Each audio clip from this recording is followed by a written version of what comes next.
Well, after an exciting Mother's Day weekend, this week is already off to a smashing start, and I mean that for all the right reasons. I apologize for that. Let me take a drink. Yeah. As you can tell, after a Gregson DQ on Saturday, a Spurs blowout loss on afterwards, and a Martin Truex ass kicking in the Carolina Dodge dealers 400 yesterday on Mother's Day, and which was actually the modern day version of Ned Jarrett's ass kicking in the Southern 500 back in the 1960s. The Spurs really poured it on like Carey and Cricket Wampler on the Milwaukee Bucks, led by the Greek Freak. I give him credit where it's due, whether we beat them or not. He's a great player, and I hope maybe one day, no matter what happens to us, maybe he wins a ring for the sake of Milwaukee fans who have been loyal to him the same way he's been loyal to the team, And I'm making good friends with the cast and crew of Drama Club across social media, whether it be Twitter, Instagram, Facebook, and maybe a little bit of TikTok. Yeah, this week's off to a smashing start, and technically it's already today. It's already Tuesday here on the East Coast, so that means later on I have to wake up in a few hours for work and celebrate Tristan Bayon's birthday. Theo Seville and A Million Little Things, a little Asian kid. And then the very next day is the Spurs and the Nets. It's also Preston Blaine Arsman and his wife Brianna's wedding anniversary. The day, technically tomorrow's Wednesday, and I'm actually skipping AMLT to watch the Spurs. Normally, it's the other way around, but since the Spurs are starting to turn it on like Kelly Berglund, is it turned on like Kelly Berglund? No, turn up like Tommy Rose. It's starting to turn on the Jets like Kelly Berglund and turn it up like Tommy Rose. I'm actually going to start watching, to see how we fare in the play-in, and, get to see if we get in the play-in or not. The Pelicans lost. Thank you, Memphis. You really helped us out. The magic number is 1. If we beat the Nets, not technically today, but like Wednesday, and on Preston and Brianna's wedding anniversary, we're in the play-in, but even if we win that game, it depends on like the other teams around us to see how much help we're gonna get. But anyway, let's talk about tonight's game. But like I said, this week is off to a rather smashing start in a positive, good manner. I already described as to why. Go to the Drama Club episode. I've mentioned this on social media 50 times in 3 days, it seems like. But, it's like we never even slowed down tonight in the game. As soon as we got off to a great start, it looked like it was going to be neck and neck from start to finish. Because the Spurs and the Bucks were actually making all their shots to start off the game. But it proved we were the better team tonight. We blew them out of the water the same way Portland and Utah ran us out of the gym last week, We ran Milwaukee out of the gym tonight, and that includes the king of bitching it up, Bryn Forbes. Anytime SAS score is on that bitching it up diva, that makes me happy considering he was really, really bad last year when he played for us before the season was stopped due to COVID. And with Marco Trashinelli's help, he took up all of Lonnie and Keldon's minutes. Like, they were those two fellows who are getting the playing time now that they're gone. They were buried behind Forbes and Bellinelli, and buried in the bench behind Forbes and Bellinelli. And because Pop was the greatest coach of all time, but nowadays that and a stubborn little fuck who has a fascination with vets, and the only time he has no choice but to play the kids is if all the vets are hurt. That's exactly what happened in the bubble last year.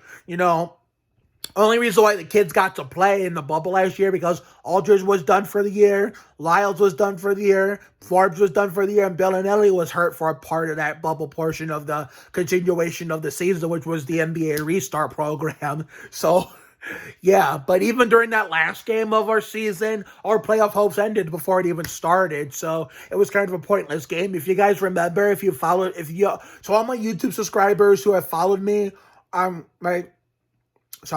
on my Twitter journey, whether it's my old Mark Oliver's 215 account or my current Mark Anthony 0215 account, or my entire Instagram, like my recent Instagram career. Because a lot of you, when I started Instagram, I didn't know who you were.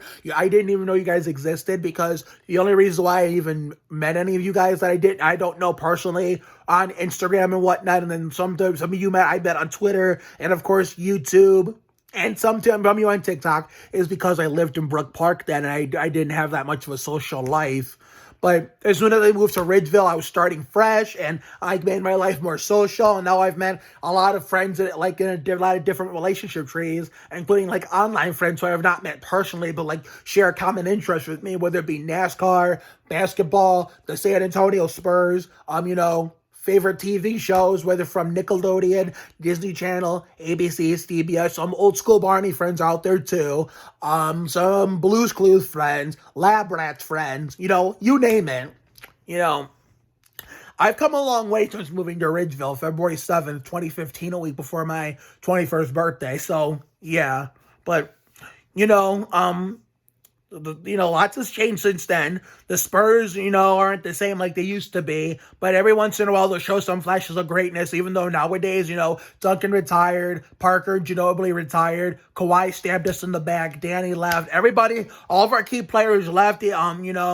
Even the silver dancers are gone. We're like mediocre now. But, we're slowly getting back up there. Maybe this year we'll surprise some people in the play, and if we make it, who knows? But the game was fun to watch. It was really fun to watch. The first half it was neck and neck, but by the second half we really stomped down their throats like Darryl Waltrip and cooked them like Kerry Metters, and we were rocking the AT&T Center like Rob Riggle, and I was rocking my office space in the basement like Rob Riggle. So, greatest actor of all time. That's what the cow you get the others. And the second half, the third quarter looked like we were going to let them back in the game, but luckily we kept our foot in it and allowed like the young guns to play, and we allowed Gorgie Dang, to get some playing time. And it sucks we didn't get to see Matt Bonner 2.0, but that's okay.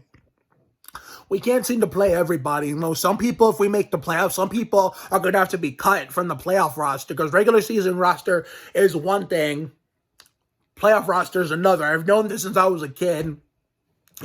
Trying to like reenact on like past NBA playoffs with the corresponding NBA live game. So I used to try to do this in 2007 and 2008. I would try to recreate the 2003 NBA playoffs off camera with NBA Live 2003, considering Ginobili was a rookie, Tony Parker was in his second year, and Duncan was in his prime with just one leg, and Robinson was old as fucking washed up and not the same no more. Duncan carried a team of nobodies, that included a washed up Robinson, a rookie Manu, a second-year Tony, who had not hit their primes yet. He carried a team of nobodies to the Spurs' second championship, and all four series, the first round against the Suns, the second round against the Lakers, crushed the four-peat hopes, sat third round against the Mavs, and the finals against the Nets. All of those were 6-game series. They never went to 7 games. It was never less than 6 games.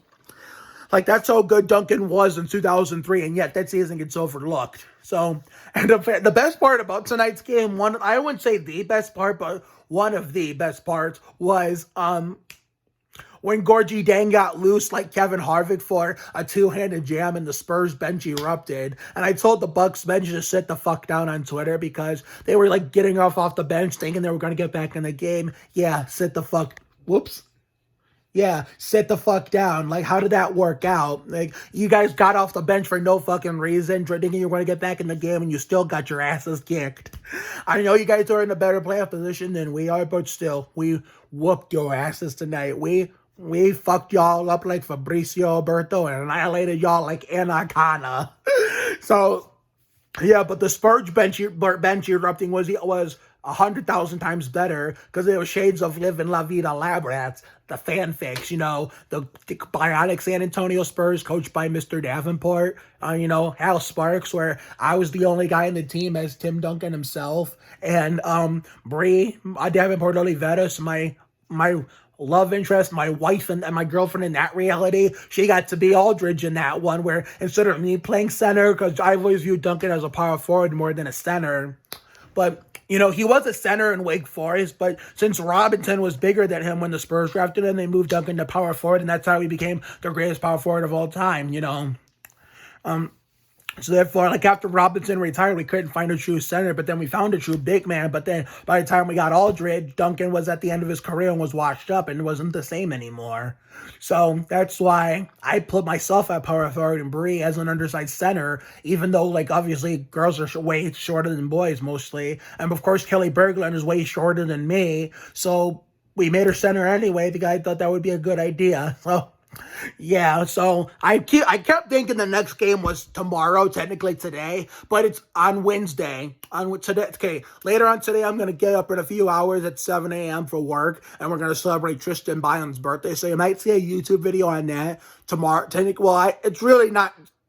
It's really technically it's still tomorrow to me. It's not really the next day for me until I wake up in the daylight the next day. So later on after work, we're going to make Tristan Byon a YouTube video for his birthday. I might do a little NASCAR 06 wreck avoiding shenanigans again.